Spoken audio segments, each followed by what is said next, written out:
Thanks very much. Well, for those of you who don't know me, I'm now director of If Book, which is a sort of sister organisation to the Institute for the Future of the Book in New York, and consists of me and a few other people from time to time.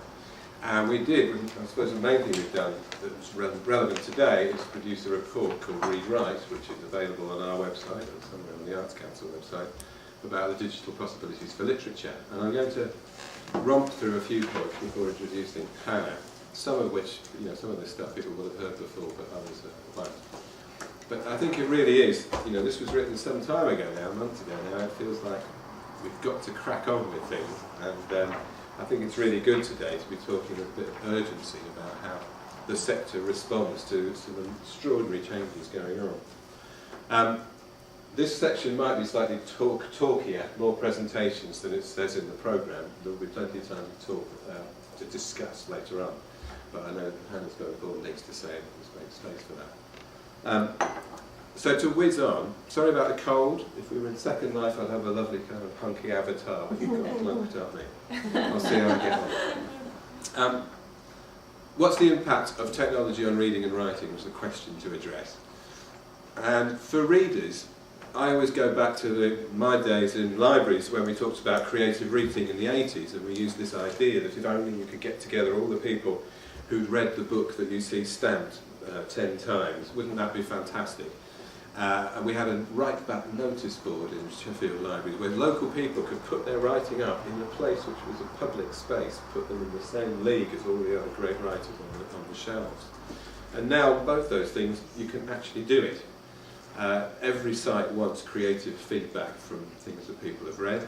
Readers can seek out and find each other across the globe via social networks, and there are all those groovy little things on Facebook where you can look at what people are reading.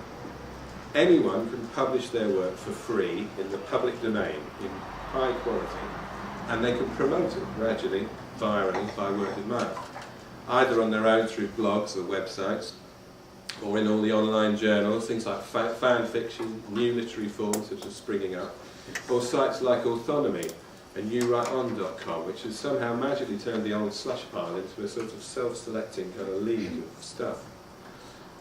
Libraries, which not long ago were thinking we're supposed to be stores of content, but where do we get the content from? Suddenly I think need to see their future about being places, hubs for kind of social networking, a real MySpace in the community where people who can find their information in all sorts of ways can come together to talk about it with real people. And this year, readers can now buy a new kind of screen to read books on, and I brought this because it still thrills some people who haven't seen one yet, but a Sony reader. It's actually a fantastically good way of reading absolutely conventional novels in black and white, or grey and black. But also it points the way to much more interesting experiments to come in transliterate reading on mobiles and laptops, where live events and gatherings and treasure hunts mix with books that might be printed one by one on demand for readers. Whole new kinds of writing and reading. So for writers, their keyboard now includes the potential to put sound, picture, space for reader action, and collaboration with other writers. There it is on the typewriter. It's a choice that they've got every time they sit down to write. And they're still authoring in a kind of solo way, in a way that's similar to the way that people have written fiction for a long time. But there are lots of new kinds of writing, fan fiction, where, as we discovered, a teenage friend of ours was doing in her room at night, secretly writing stories that were being read by lots of her peers, reviewed, critiqued, without any kind of support from parents or teachers. Computer games, alternate reality games, and we've got Naomi talking about those later on, and all kinds of new media writing. But do we, in the literature sector so-called, know enough about those forms, and are they things that are really kind of on our day-to-day radar in terms of how we're thinking about reading and writing? We'll discuss all that later on with Alison Norrington, who's going to talk about her work, Naomi Alderman and Tim Wright. But page-based writers who've got a reputation don't need to rely on publishers to distribute their work. Once they've got a cluster of people, they can talk direct to them. And there's been a lot of talk about that happening. People saying, well, do I need a publisher for my second book once I've got the emails of everybody who's read the first? I could go straight to them. I recently met a novelist whose sites included deleted scenes. I thought that was a great idea. Scenes that her editor had asked her to cut from the novel were available on the website. And the publishers weren't very comfortable with that. And I've talked to other writers who talk half-jokingly about selling holidays to the setting of their hit novel online. And plenty do talk to their fans and about all sorts of things, not just promoting, but talking about their ideas, writing online. So what's the impact of all of this on literature organisations? Well, with Mary Harrington, who I wrote the report with, we talked to lots of them, you, us, and for all the landscape around our activities is just changing radically, and whether people have noticed it or not, a lot of things are being turned inside out. So you have a long-standing organisation with building, publications, website, members, and then suddenly its core, certainly to the public, is the website. It's seen as being a website which happens to have an office somewhere. A long provider of information, like Book Trust, where I used to work, has a website with a team of people doing stuff. Their competitors are keen people in bedrooms who set up a blog which can be attracting a lot more hits if people want to go there. The Literature Festival, which puts podcasts on their site, Hey on Why were in this category when we were talking to them. You know, the podcasters are sort of, yes, we might as well do one of those like we're doing now.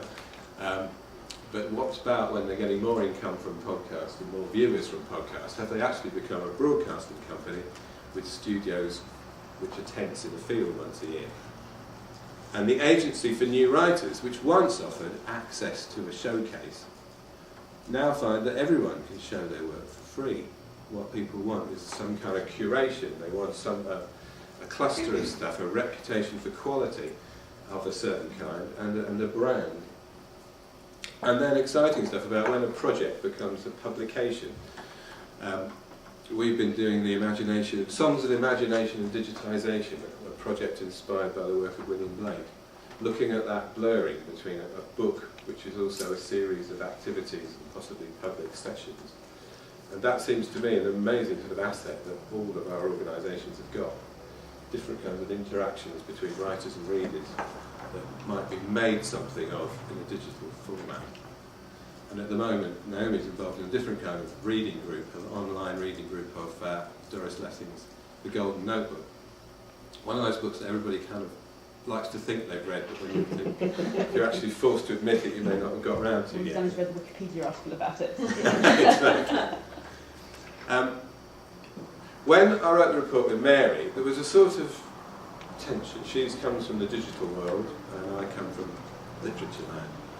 I wanted to think that literature organisations are ideally placed to seize the digital initiative, passionate about communication, light on our feet, used to a kind of gift economy and operating in a very mixed economy of subsidy and selling.